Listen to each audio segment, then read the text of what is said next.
Hello welcome to my channel. ఇవాళ Rayalaseema special Puri కూర. Regular కూర లాగా ఉండదు, ఇది మాత్రం భలే టేస్ట్ ఉంటుందిలేండి. వేసే ఒక్కటే ఇంగ్రీడియంట్ టేస్ట్ మొత్తం మారిపోతుంది. మీరు తింటే మళ్ళీ మళ్ళీ చేసుకుంటారు. మరి చేద్దామా? మరి ఇందుకు ఒక ప్యాన్ స్టవ్ మీద పెట్టుకొని అందులో నూనె వేడయ్యాక ఆవాలు వేసుకోవాలి. ఆవాలు చిటపటలాడిన తర్వాత శనగపప్పు వేసుకోవాలి. శనగపప్పు దోరగా వేగాక అందులో కాస్త మినప్పప్పు కూడా యాడ్ చేసుకోవాలి.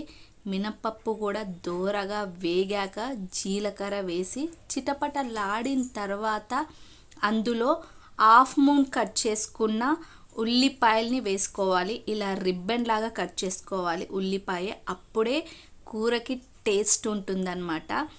ఇవి వేసుకొని కాస్త వేయించుకోవాలి. మరీ ఎక్కువ ఫ్రై చేసుకోవద్దు ఉల్లిపాయల్ని. అందులో పచ్చిమిర్చి వేసుకొని పచ్చిమిర్చి కూడా లైట్గానే ఫ్రై చేసుకోవాలి. ఈ కూరకి అన్నీ లైట్గానే ఫ్రై అవ్వాలి. ఇందులో ఇప్పుడు కరివేపాకు వేసుకోవాలి. కరివేపాకు కూడా వేసాక కాస్త దోరగా వేగనిచ్చి పసుపు ఉప్పు వేసుకోవాలి.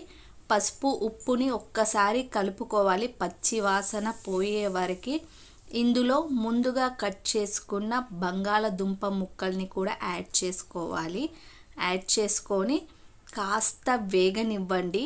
బంగాళదుంప ముక్కలు కూడా ఎక్కువ వేగనివ్వకండి, ఎందుకంటే ఎక్కువ వేగితే కూర టేస్టే పోతుందన్నమాట.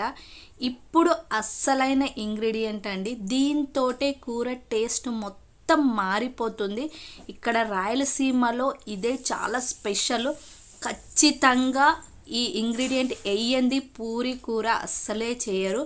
అదే కొంచెం పుదీనా, కొంచెం కొత్తిమీర అన్నమాట. అది కూడా ఎక్కువ వేయకూడదు, లైట్గానే వేయాలి, ఎందుకంటే మళ్ళీ ఫ్లేవర్స్ డామినేట్ చేస్తాయి.